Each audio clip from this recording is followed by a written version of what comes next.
In less than 5 minutes, we will begin our live stream. Okay, so less than 5 minutes. Excuse me.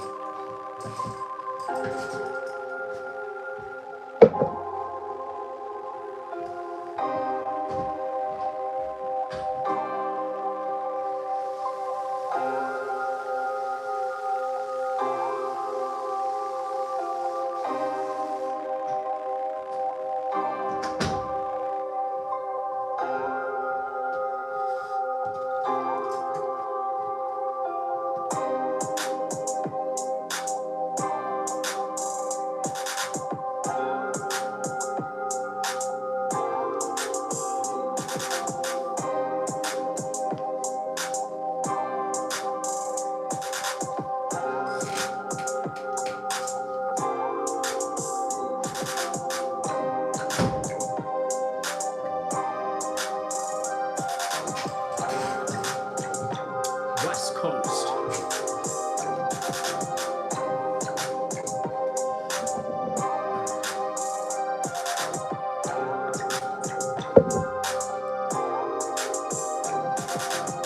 Don't forget to hit that like and subscribe button. We're going to begin in a couple of minutes.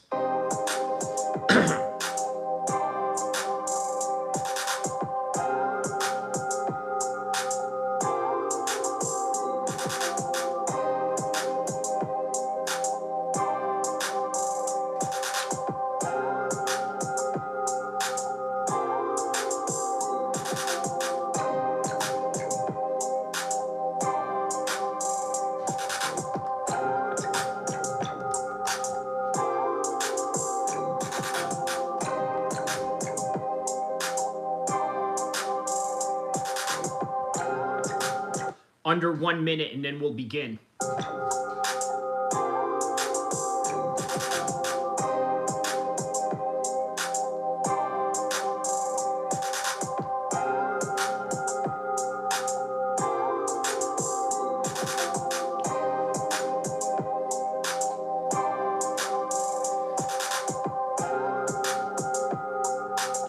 30 seconds, less than 30 seconds, we're going to begin.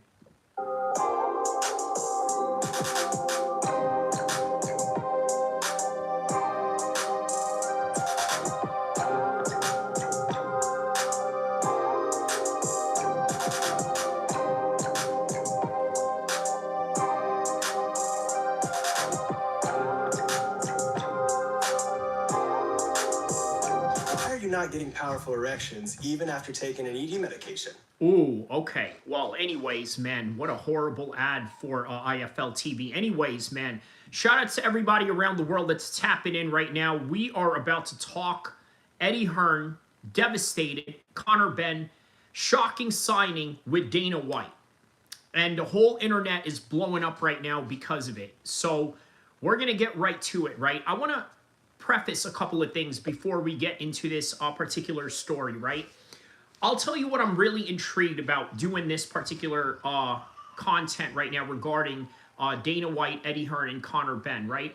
For a long time, I have been covering MMA. Not only have I been covering MMA, in particular the UFC, because let's be honest, when you cover MMA, you're realistically just covering the UFC. Unless, of course, you're City Project, who is a fellow YouTuber who also covers, let's say, ONE FC, other MMA leagues outside of the UFC. He covers even regional MMA, right? But ultimately, when you're talking about MMA, you're talking about the UFC. So I've covered that. I've also covered boxing. And I'll tell you what's intriguing about this are these two worlds merging. Right? During the time of when Georges St-Pierre was world champion, David Haye was in his prime. And we're talking about the 2010s. We're talking about 2011s, 2012s. You know that era of boxing and MMA. They were completely separate from each other. Whatever happened along the way, they started merging. Maybe it started with Conor McGregor versus Floyd Mayweather. That could be a strong possibility. Here's the thing about it, though. TKO is owned by Endeavor, right? That's the same company that now owns the WWE. As a result of that, you now have a merger with boxing, MMA, and pro wrestling all rolled into one. So what exactly does that tell you? Well, that tells you we are in a state right now where there's going to be a lot of these interactions coming together, right? You're going to see Eddie Hearn signing other people, and then you're going to see Dana White try and snatch those people from Eddie Hearn, and that's primarily what is going on here. So let's get to this content, right? Because I got a lot to say about this particular content and the life lessons that we can learn from this. Because I'll tell you this, right? One of the main life lessons that you can learn from this is understanding that nothing is permanent.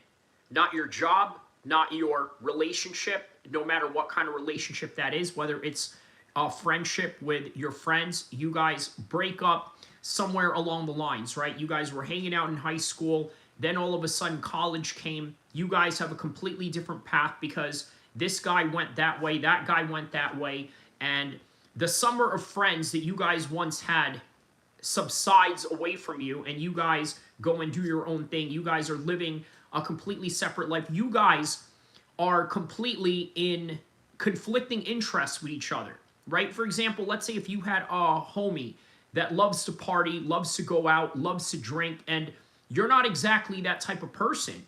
You're not the type of person that likes to do that anymore because you got goals, you got aspirations, and you can't get there with these people. Now, how does that relate to Eddie Hearn? Well, think of it like this. Conor Benn is now signed with ZUFFA Boxing after Eddie Hearn literally went out of the limb to take care of Conor Benn. Remember when Conor Benn had that first fight with Eubank Jr.? They were supposed to fight the first time and it fell off. You want to know why? Because apparently Conor Benn was caught taking steroids. And then here comes Eddie Hearn in his defense. Okay? He comes in here in his defense. As a result of that, Eddie Hearn went out of his way to take care of Conor Benn, to be his PR agent. Not only his PR agent, but also his manager, his promoter, and more importantly, his friend. Because from what I gather out of this Dana White situation, right? What I gather out of this Dana White situation is that they offered Conor Benn a whole lot of money. Now, Conor Benn is conflicted because you're going to hear what Eddie Hearn had to say about it. Conor Benn asked Eddie Hearn, hey, you know what? I still want you to be a part of this team. There's none of that. There is absolutely none of that going on because it is a conflict of interest. You cannot have Dana White and Eddie Hearn in the same room anymore. Now, maybe you can, considering the fact that Eddie Hearn and Frank Warren were mortal enemies for quite a long time. They were mortal enemies for quite a long time. And then here comes Turkey El-Sheikh making deals, breaking deals, and next thing you know, they're collaborating with each other. Now we got the 5-on-5 series. You remember that? Where Matchroom literally went 0-5 against Queensberry. If you remember that, that's when they signed Deontay Wilder, and they had Deontay Wilder fight the big Chinese guy, Zhang. You know, Big Bang Zhang, after he knocked out Deontay Wilder, after Deontay Wilder signed with Eddie Hearn. Okay, Oakland says, I think Conor didn't want to burn the bridge with Eddie, but that money talked louder. That is true, man. Shout out to Oakland. And I would normally ask what part of the world you are from, but with the area code that you have and a name like Oakland, I think it is apparent where you are from. You're from Oakland, reporting from Sacramento, California. Northern California represent in the house, my man. So shout out to you. Funksy says hello. Victory, my moderator, what is this? He retracted something here, so I can't see what he is saying. So, man, but shout out to everybody that's tapped in right now. And that's really what it is. Yes, he doesn't want to burn the bridge with Eddie Hearn, but at the same time, he has this lucrative deal going on with Conor Benn. So he has to do something to not burn that bridge. But how can you not burn that bridge when a week ago, Dana White was dissing Eddie Hearn? And now all of a sudden, after he dissed you, after he humiliated you, he was saying to everybody, hey, you know what, man? This is like taking candy from a baby. At least that is what I remember the phrase to be in the 90s, right? Which I believe is what inspired Dana White to say, this is like taking it from babies.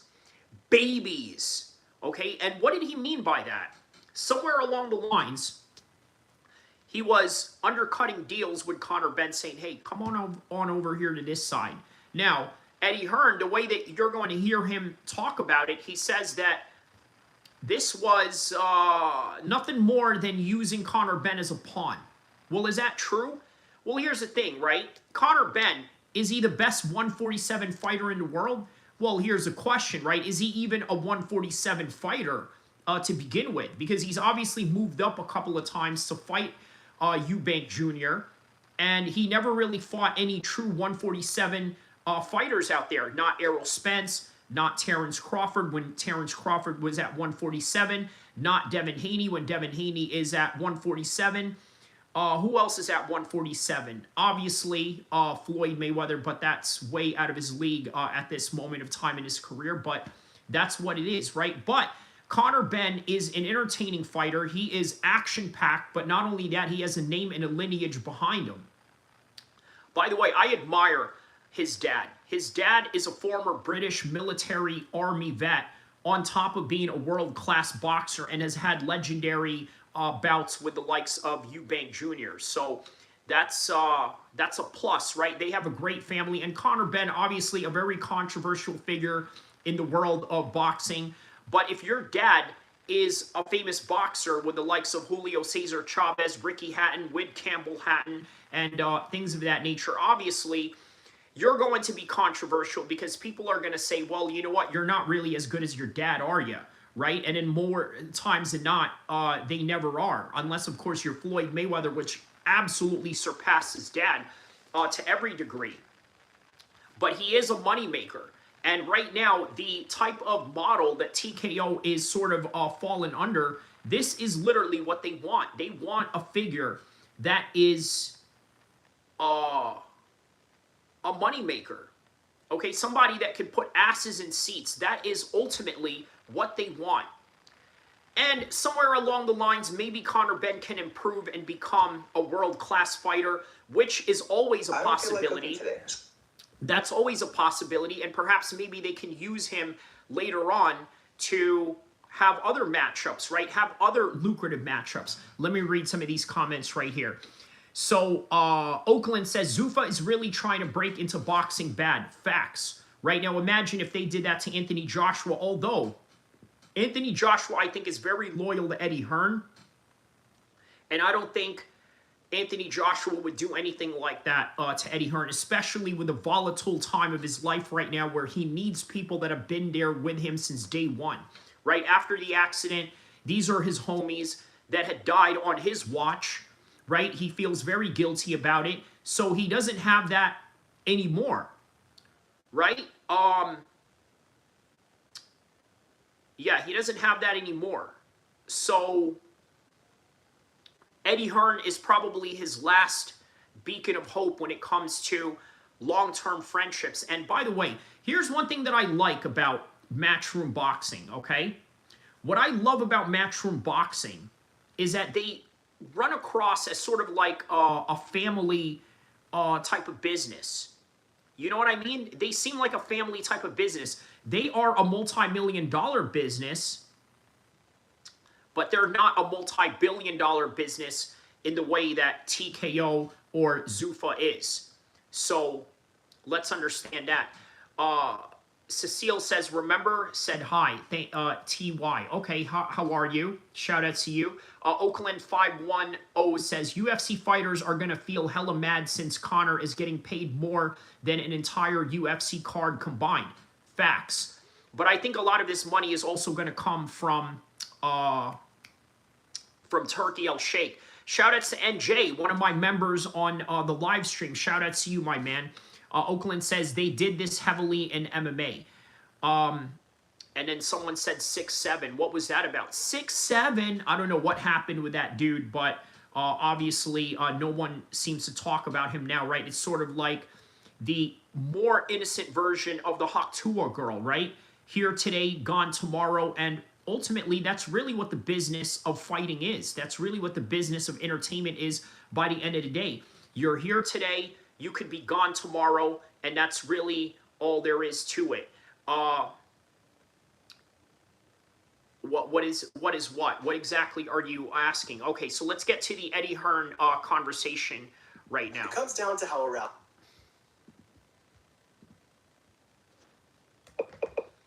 All right, so let's hear what Eddie Hearn had to say in This is Kugan Cassius for IFL TV. You had to come, didn't you? Yeah, well, look, there's not many. You had to come for the exclusive. You know what I thought? I thought, do I do this on Matchroom social and get massive numbers, or do I do it with you? And I just felt like if I do it with Matchroom, it's just not those three famous letters, is it? Raw. It's just a little bit too corporate. So, you know, I'll give it to you. I've had Parsons on. I've had every national media. It's funny that he's saying that, right? Because Eddie Hearn is saying that he did this interview with Matchroom because he doesn't want to get corporate, but there's a lot of things that he was holding back on saying here, right? He really wanted to say, you know what? Conor Benn was never an elite fighter in the first place. He never wanted to say that. You'll also hear him talk about how heartbroken he was. Matthew says, oh, Ish, I watch these videos too. Shout out to you, my man. So you are also a watcher of the IFL network. That's awesome, man. I'm assuming, are you from the UK or what part of the world are you from? Let me know, because I know that IFL is a big boxing UK channel. So I'm wondering if that is, the preface of what you meant when you say you watch these videos, because you know, obviously IFL is in close proximity of the UK as a boxing channel. You're out there. He says, bad word. What is a bad word? I don't understand. You're just saying a whole bunch of random things, man. You're not even making sense right now. Cecile Montalia, whatever your name is. And I'll give it to you. You should be on a cut of this. This is one of these things where I do appreciate actually our relationship. I really do. There's not many moments in boxing where I'm stunned. I'm kind of used to just being expect the unexpected, but tonight really has blown my mind. It has. So yeah, this is people that don't know what's happened. A post went out a couple of hours ago where Conor Benn, who you've had from day dot, has signed a promotional deal with ZUFFA Boxing. So, I mean, I'll give you the floor to kind of give us a bit with ZUFFA Boxing context around this, because, yeah, this is insane. Yeah, no, look, I've known about this for a few days now, what was unfolding. I actually received an email from Conor Benn's lawyer to make me aware of it. That I'm not going to sit here and hang Conor Benn out to dry. But I've got to be honest with you, me personally. But the thing is, you did, and you're going to see how he hung him out to dry right here. Usually when somebody says, well, I'm not really here to hang you out to dry, it's also another way of saying, hey, listen, guys, I don't mean to be an asshole, but F you, get out of my face, right? That's literally what it means when they're trying to preface, hey, I'm not here to trash Conor Benn, but you did. You'll see exactly what I'm talking about. This is why I had to watch this video beforehand and not really react to it live as, as is, because I can kind of already see through the bullshit of whatever Eddie Hearn has to say about this. So here we go. Pretty devastated. Like, I've had a few days to digest what might happen. So maybe this interview's different to what it would have been a couple of days ago. And like you know, it's not often you get shocked. And I blame myself. I blame myself because I forgot it was boxing, you know? And I was like... What does Eddie Hearn mean when he says, I blame myself? What does he mean by that?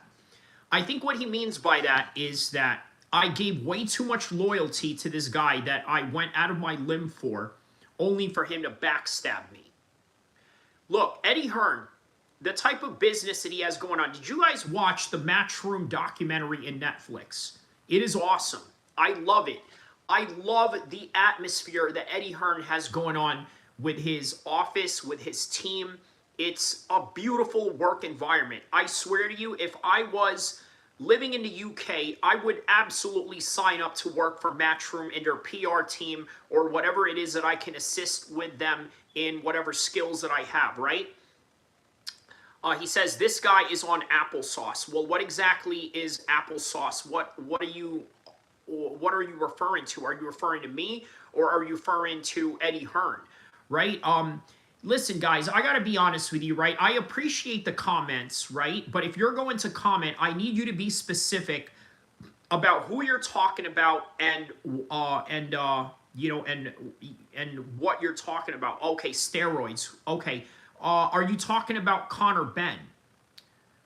Joe Montana. Joe Montana. Okay, isn't that a name of a football player? But okay. He says, new subscriber, you're my new favorite non-binary streamer. And guess what? You're my new favorite guy that I just banned. So how about that? You're up out of here into the shadow realm. Fuck! Anyways, so let's get back to Eddie Hearn. I just felt that the loyalty that we've shown would never ever put us in this position. The thing is, I do understand there is such thing as loyalty in boxing, but at the same time, there isn't. Okay? At least I see the loyalty in boxing amongst Eddie Hearn and Anthony Joshua. Anthony Joshua is a loyal guy. I mean, he gets a lot of stick for being the pretty boy in boxing, the guy that has, you know, a great figure in him, right? He's well put together. They put him in a show in the U.S. with Jake Paul, and all of a sudden, you know, next thing you know, all these girls are going crazy for him, right? So it's easy to hate him. On top of that, he's very commercialized. On top of that, he's a closet Muslim. He doesn't want to admit he's Muslim because of the company that sponsor him, which is Under Armour, that, by the way, has affiliations with the U.S. and the UK Armed Forces on top of having a Christian background behind it.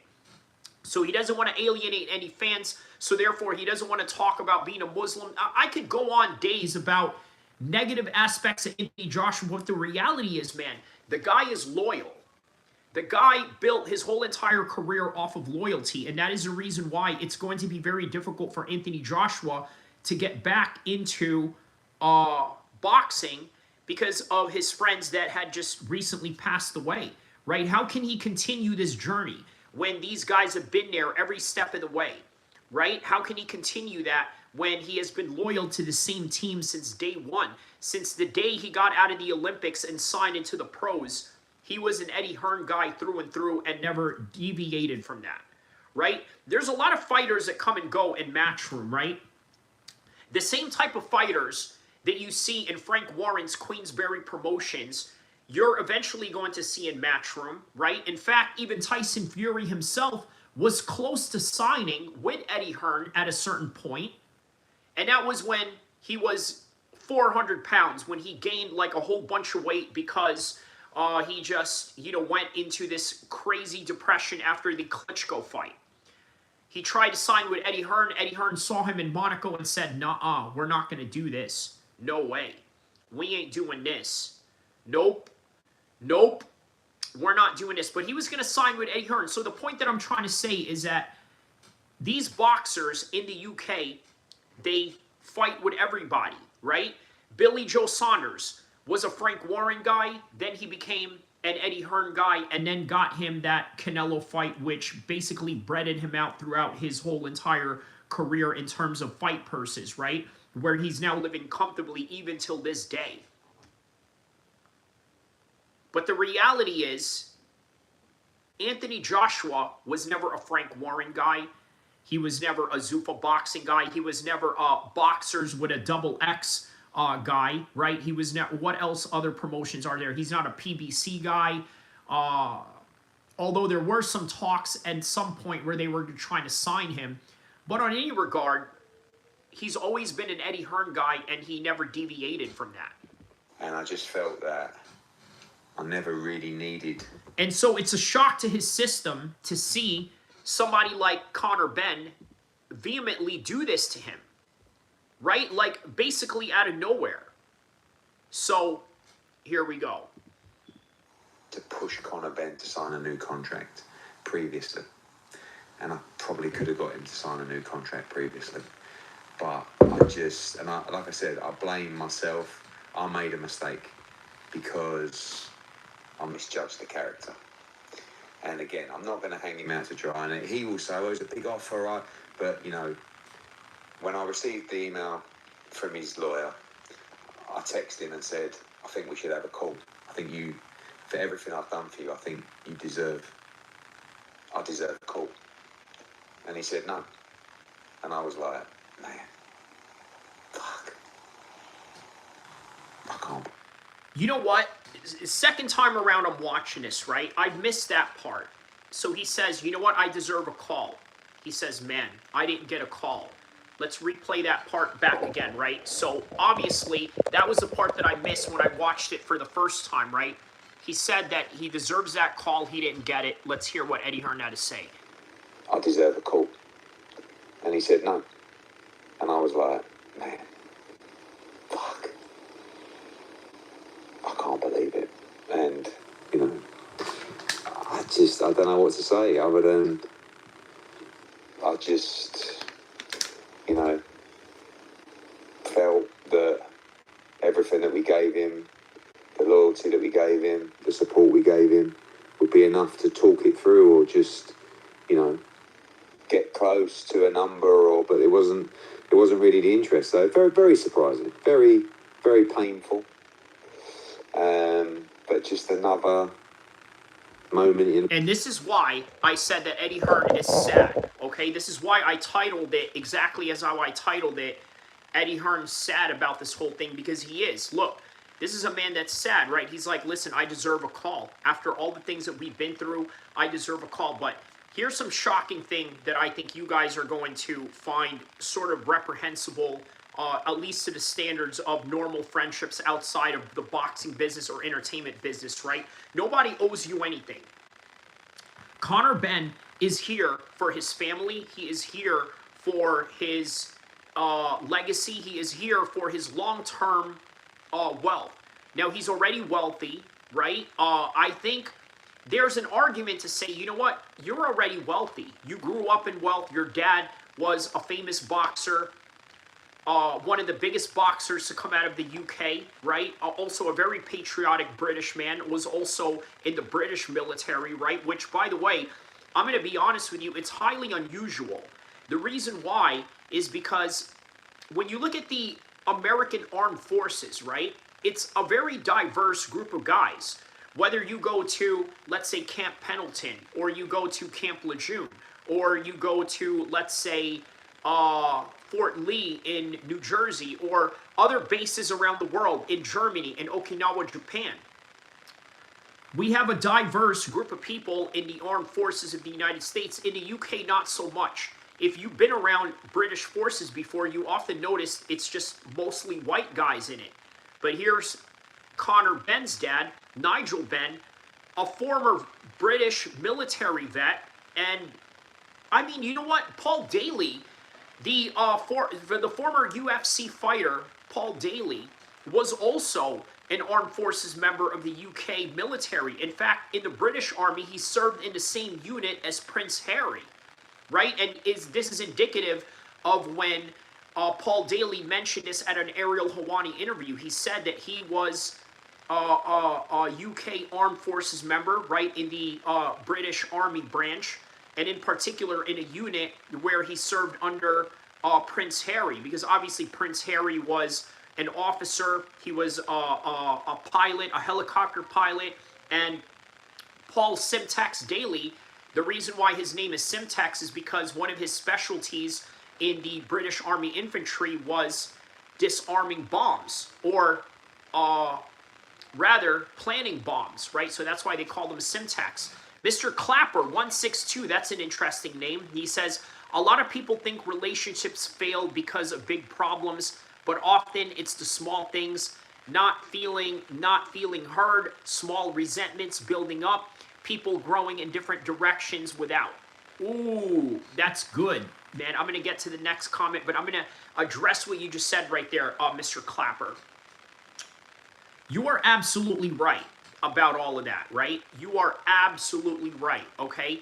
That is the reason why a lot of relationships fail, is because of these growing resentments. Look, here's the thing, right?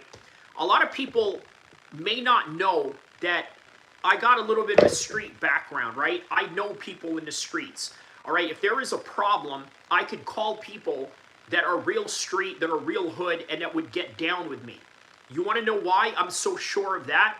In comparison to, let's say, an active gang member who is a lifelong criminal or is a career criminal, right? I mean, I can't say that I'm a career criminal, even though I know people that are of that world, but I'm not going to claim that I am one. But here's the thing. I don't ever, especially with gangster or street dudes, ever make them grow resentment out of me. A lot of these street dudes, you know what they do? You know what they do to their homies? They say, hey, homie, go to the liquor store, get me this and that, bossing people around, trying to get at their girls, trying to steal money from them, trying to do all sorts of things that grows what? Resentment. And then next thing you know, you wonder why these guys snitch on you. You wonder why these guys come and they set you up. You wonder why these guys put you in a very peculiar situation where you did not expect or see it coming. So, Mr. Clapper, I can't say that this is similar for Conor Benn and Eddie Hearn, but what I will say is maybe somewhere along the lines, there was some small resentments that he had grown, or maybe Conor Benn just really wanted to take the best opportunity possible, and just like what the other commentator on the chat said, Oakland, he said he didn't want to burn his bridge with Eddie Hearn. But from what I'm understanding here, second time around I'm watching this, Eddie Hearn is talking about how Conor Benn didn't even want to give him a call. And here's the cold thing about all of this. They do this on a Friday, the day before Eddie Hearn has a fight set up for Josh Warrington, right? This is a very big domestic fight in the UK. Josh Warrington and who is Josh Warrington fighting here? I know that this is a big fight in the UK. Warrington versus, who is he fighting? Lee Wood. Okay, so Lee Wood. Okay, so this is the Warrington-Lee Wood rematch, I believe, right? Is this the this is a rematch, because I think they have fought before. Okay, have they fought? Yes, they have fought before. So this is the Lee Wood versus Warrington. Okay, so this is a very big deal, right? The first time around, it was a great matchup. Now they're here to fight again. So what happens, right? Dana White decides to drop this on everybody on a Friday, the day before their fight. By the way, the day before the Sean Strickland fight. Right, so now where is the attention going? The attention is going to Conor Benn and not necessarily to Warrington versus Wood, which is the Matchroom card that's set tomorrow. And then on top of that, wait, hold on. Oh, wait.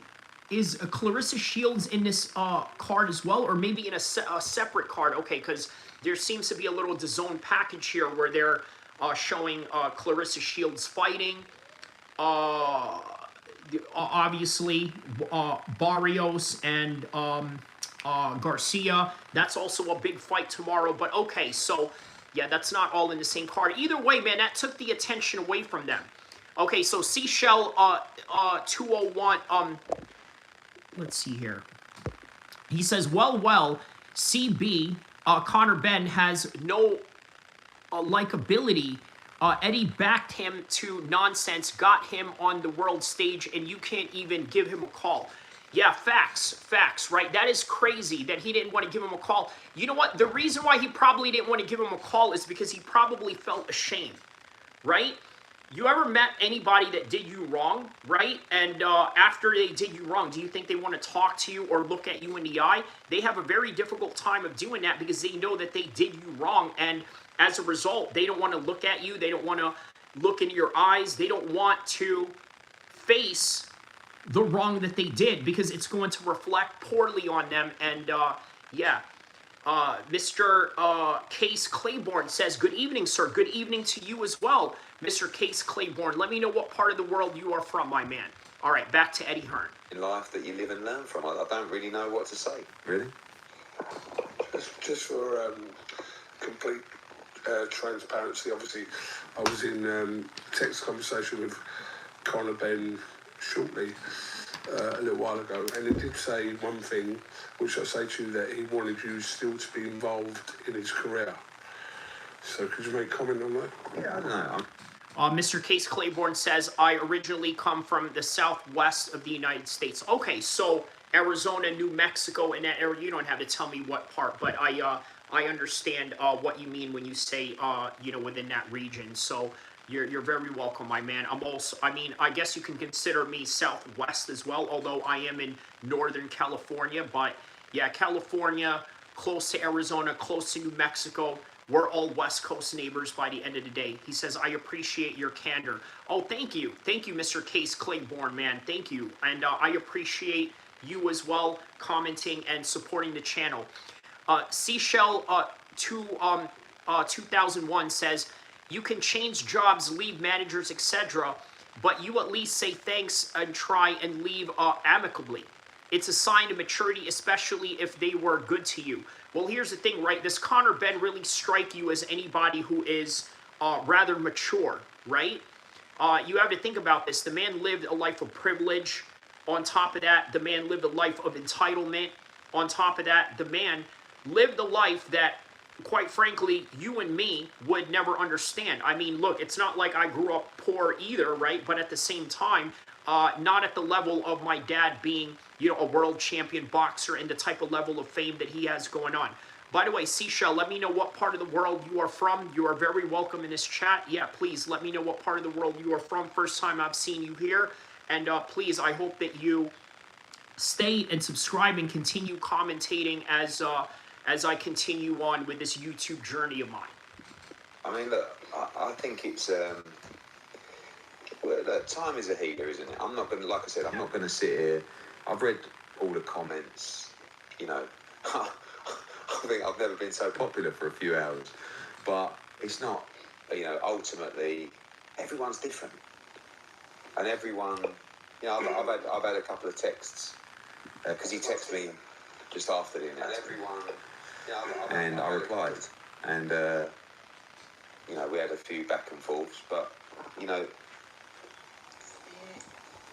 you either feel like you've done nothing wrong, or you're, yeah, like I say, everyone's different, you know? I mean, I've had dozens of messages from people in boxing, just like, are you having a laugh? Like, but, you know, like I said, everyone's different. And I'm not even going to go, like, too deep on it, because I could do. But, yeah. Eddie Hearn says he doesn't want to go deep into it, but he really is going deep into it, though, if you really think about it. Seashell says, London, UK, thanks. First time here, good commentary. Thank you so much, man. London, UK, shout-outs to you, man. Shout-outs to everybody in London, UK. I love London. Bro, let me tell you, I love being in the West Coast. I love California. I love being part of California, but let me tell you, man, I think London, the UK, is also a place that I love as equally as I do in California. I love the culture of the UK. I love the boxing culture. I love the soccer culture. By the way, I'm a Man City fan. I don't know if you're of that persuasion as well. Maybe you like Arsenal. Maybe you like Watford. Maybe you like Chelsea.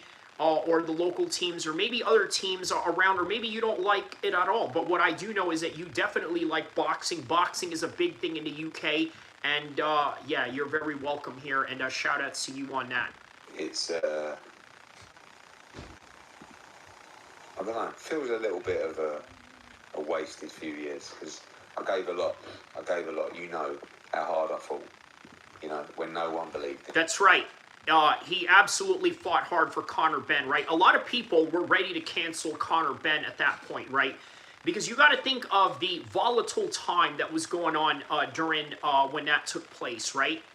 First of all, everybody was excited to see that fight. If you remember, obviously that fight fell off the first time around, the Conor Benn versus Eubank fight, right? You have two legendary kids, okay, whose dads were legendary fighters that fought each.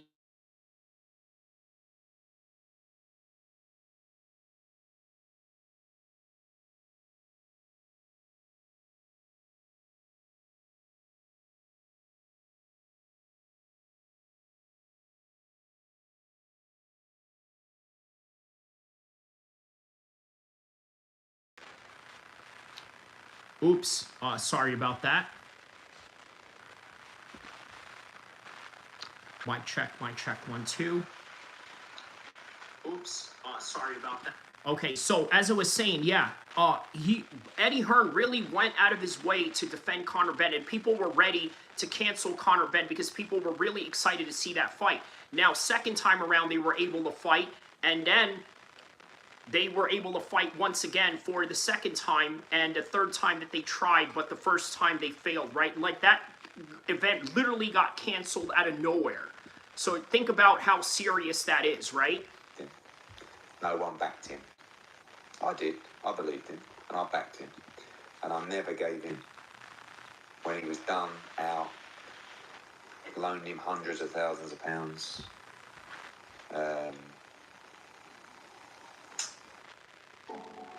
Like a relentless weed, moderate to severe ulcerative colitis symptoms can keep coming back. But yeah, on we go. Can you still work with him? Yeah, I don't know. I mean, look, I think. You know what? I was going to say, no, you can't work with him, but when Turkey El-Sheikh is around, anything is possible. You guys have to understand that. Who knows what the agreement is? Like I said, I'm not gonna sit here and, you know, I had some very choice words. Keith Conor, you know, the old Keithy baby does it again. And Conor's, I don't know, sometimes you live in that world and you just lose your head a little bit, you know? You just kind of lose an understanding of reality and what's right and wrong. And I just feel that the way that it was done was very, very wrong. But that's just my opinion. And here he might say, yeah, but it was a lot of money. It would, you know, but like I said, everyone's different, aren't they? Some people, loyalty really matters. Other people, maybe not so.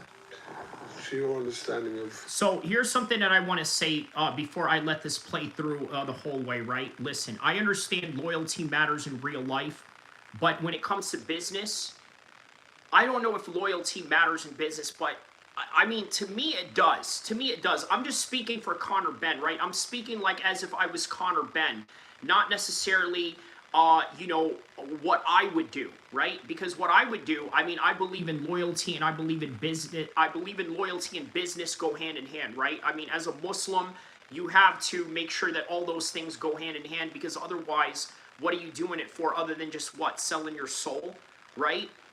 But here's the thing.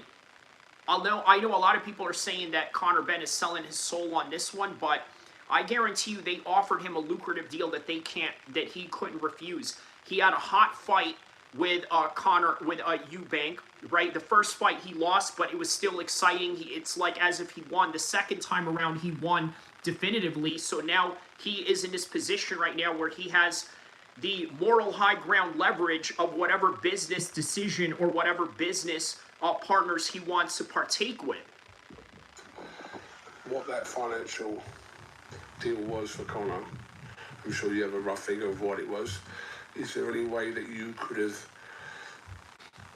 encountered it or kind of got close to where that was? I mean, we replied. We actually part of the deal. I think we would have got quite close to it, but I think by then it was just the way that it played out. You know, it was like to receive an email from the lawyer, and then to ask for a call and not get, you know, the willingness to have a call. I think by then it was just like you kind of lose a little bit of your soul to it. Do you know what I mean? Where it's like, wow, I really lost a lot of my soul during that 2-year period. Do you know what I mean? It was. King Alfred says, call ice on this guy. I think you're an idiot. Number one, you don't even know me from a can of paint. Number two, you don't have a profile pic. Number three, you're just saying that to feel better about yourself. And here's the truth. You probably don't have $5,000 in your bank account. You're a bum. And you got all these problems going on in your life. Your check engine light is on in your car.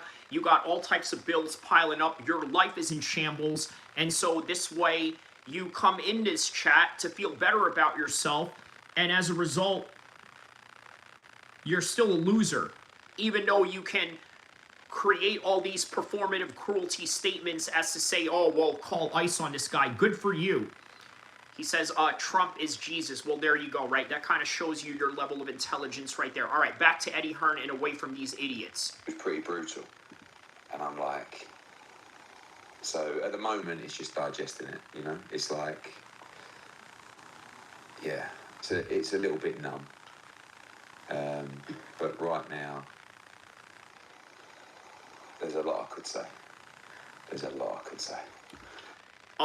What he means is that I want to diss you so bad in front of everybody, but I don't want to do that, and therefore I'm just going to reserve whatever it is that I want to say for another time. But anyways, yeah. But we'll keep it classy. All right, well, look, we're not going to take too much of your time, but a cynic would say that the timing of your back and forth with Dana White in the last few days... You know, it was kind of, this was kind of before that, if I'm honest. But definitely a part of the reason. I mean, Conor's been used as a pawn in that respect, and that's just the business. So he's saying that Conor has been used as a pawn, but at the same time, do you really not believe that he is a superstar fighter that is lucrative and that is a hot deal for anybody to take? Or are you just really saying that in a way of coping at the fact that Conor Benn was stolen from you, and you thought that it was all about loyalty? And you know what? Granted, I like Eddie Hearn's style of business. I like his style and what he does. And by the way, the family atmosphere that he has going on. By the way, you need to check out Matchroom Netflix, right? The Netflix series that follows Matchroom Boxing. It is amazing, right? It shows you the type of family dynamic that Eddie Hearn has going on when it comes to, let's say, his employees and the people that he works around, his father, the family business that he has going on. So, really interesting stuff, man. Really interesting stuff. And I like the family dynamic, but sometimes you got to understand when it comes to boxing, MMA, and the entertainment business, you know, sometimes loyalty almost doesn't really mean anything. Right? It's just all about the bottom dollar. And look, here's the thing, right? This is a very dangerous sport that you are in. A very, very dangerous sport. And as a result, you want to get the best deal possible for yourself and your family. And I think ultimately that is what influenced Conor Benn to create that decision and to make this decision as definitive and as groundbreaking as it is.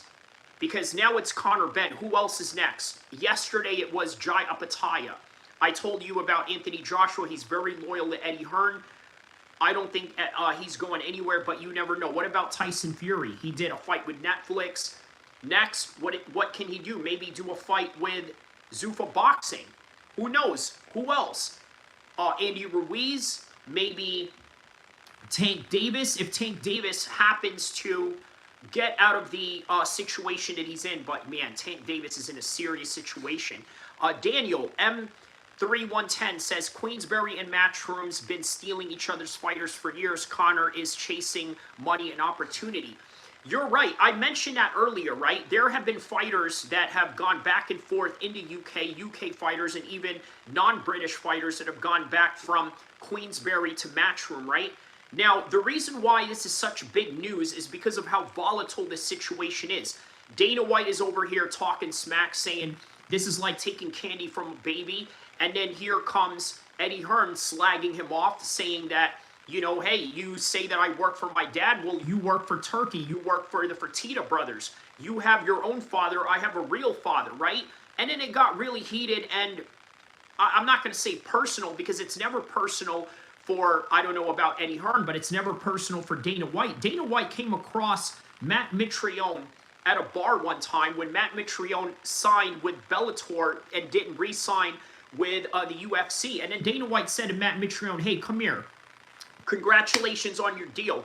They gave you a better deal. They gave you more money than what the UFC could offer, and I congratulate you on that. And he will say, and that's Dana White in a nutshell when it comes to how he handles business, right? Nothing personal. Now, with Eddie Hearn, maybe things are a little bit more personal for him because Matchroom is exactly what? It is a family business by the end of the day. I mean, like, you know, I'd say from his response, I don't think he feels like he's done anything wrong, really. So that's him as a person, like, and I don't, like I say, each to their own. It's a bit of a different situation, what we've done, if I'm honest. But, yeah, like, I don't think this has got nothing to do with my comments yesterday, because this was days before that. But it's all part of the game, you know, and it's all performative. When he says that it's all part of the game, it's all performative. They did this on the day that Josh Warrington and Lee Wood, one of your biggest matchups of the year in your Matchroom stable, okay? They did it on that time to be deliberate. It was a deliberate attempt for whatever performative cruelty that they wanted to push on Eddie Hearn and other boxing organizations and other promotions out there. Obviously, Turkey, Dana, you know, all that kind of stuff. But I said to you, you know, this is going to be a long war. But there's certain... He said it's going to be a long war. He's right about that. Now, let's see how they will last, right? Because Eddie Hearn is like the small business taking on the big corporation, right? This is like a small cafe taking on Starbucks.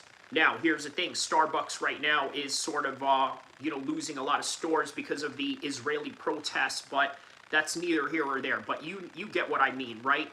Small cafe versus Starbucks, or, you know, small cafe versus Pete's Coffee type of situation.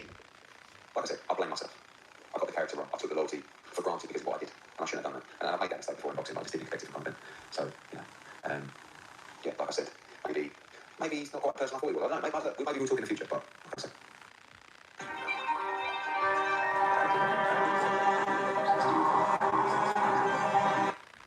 This is a fair comment to make on, but after Joshua, would you say that within the Matchroom stable that Conor Benn was your kind of second most valuable asset to Matchroom? Yeah, I mean, I think as in the noise that he creates, you know, he's a good fighter. Of course he is. You know, obviously we've got a number of fighters that are world champions and unified champions, but you know, Joshua, you can't mention those two in the same night for many reasons. But Joshua's a different breed. There it is. See, he said that you can't mention Conor Benn and Joshua. They're a two different breed. What does he mean by that? Number one, Joshua is a heavyweight. Number two, Joshua really comes from the hood and Nigeria and the hoods of England, unlike Conor Benn, who grew up spoiled. So he has a certain level of loyalty that Conor Benn doesn't. That is literally what Eddie Hearn is trying to say in those terms. Loyalty. And, you know, yeah, Joshua's one of a kind. Joshua is someone that even if I made the mistake of trusting that loyalty, it would never be a mistake with him because he's cut from a different cloth. There you go. And you can watch the rest of that interview on IFL TV. We got about like maybe a couple of minutes left on that. You can listen to the rest of that interview. I played basically the whole interview except for the last 3 minutes. You guys can go check it out. Here's my final words on that particular topic, right? In business, it is never loyalty. However, there are some people out there that will keep it loyal even if it is about business. And we just understand where Conor Benn is at with that situation. The other side of this is boxing, MMA, and combat sports is a very small window of your life. And it is also a very dangerous sport. People can get unalived in this sport, right? People can get really seriously injured and hurt. Look at Jake Paul. His jaw got busted really bad by Anthony Joshua, right? And for all we know, he may never fight again, but he made a lot of money from it regardless. But by the end of the day, that's really what it is, right? It is your choice, okay? This is all Conor Benn's choice. You're either in it for loyalty or you're either in it for money. And whatever choice you have, I couldn't fault you either way, because it is your life. You only have one life to live, so live it to the best of your ability. And that is all that I have for this one right now. Don't forget to like and subscribe. I will see you in the next one. Shout out to all my new supporters, all my new subscribers, and please recommend me to all your friends around the world, because I'm here to drop the hottest combat sports content that you will ever find in the history of mankind, inshallah. And Ramadan Mubarak to everybody. And inshallah, let's make it all the way to Eid. Okay? Love you guys. Have a good one. See you soon.